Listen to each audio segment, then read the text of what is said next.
Kto je dnes jedným z najsilnejších investorov do dividend na eToro? Porovnajme čísla. Analyzujem verejné údaje z Bullaware pre top 5 investorov na eTore, zameraných na príjem, viac ako 5 rokov skúseností, konzervatívny rizikový profil a minimálne skóre Bullaware 6. Vyhodnotenie je top 5 pozícií: Celeš, MCGYNTIN, Hawkro, Healthy Trading a Golf Country. Najprv sa pozrime na tohtoročný výnos. Moje portfólio je na 3. mieste s dividendovým výnosom 5,29%, výrazne vyšším ako u ďalších porovnávaných investorov orientovaných na príjem. Z pohľadu rizika si portfólio vedie veľmi dobre. Beta na úrovni 0,8 a rizikové skóre 5 naznačujú nižšiu citlivosť na výkyvy trhu. Vďaka tomu si portfólio dokázalo udržať vyvážený pomer medzi rizikom a výnosom.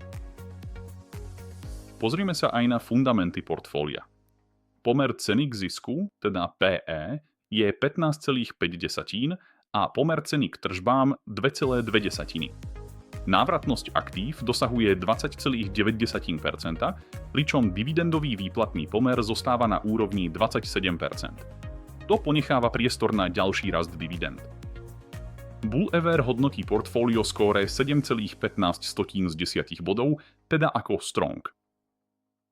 Portfólio obsahuje 65 pozícií.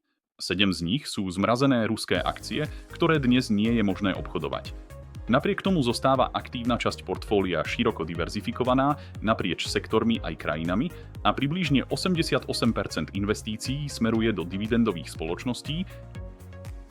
Výsledky ukazovateľov Sharpe, Sortino a Kalmar naznačujú, že portfólio dosahovalo atraktívne výnosy pri primeranej úrovni rizika, čo je dôležitý ukazovateľ kvality dlhodobej investičnej stratégie. Výkonnosť je jednou z najsilnejších stránok mojej stratégie. Od spustenia na eToro v roku 2020 portfólio dosahuje silné výsledky. Výnimkou bol rok 2022, keď výsledky dočasne ovplyvnilo zmrazenie ruských akcií po vypuknutí vojny na Ukrajine. Odvtedy sa stratégia vrátila k silným výsledkom a vo viacerých obdobiach prekonala oba benchmarky. Na základe porovnania dividendového výnosu, rizika, diverzifikácie a výkonnosti sa moje portfólio radí medzi najsilnejšie dividendovo orientované portfóliá v tejto skupine elitných income popular investorov na eToro. Ďakujem za sledovanie. Ak chcete sledovať moje portfólio, jednoducho zadajte Hawkro do Google alebo akéhokoľvek vyhľadávača.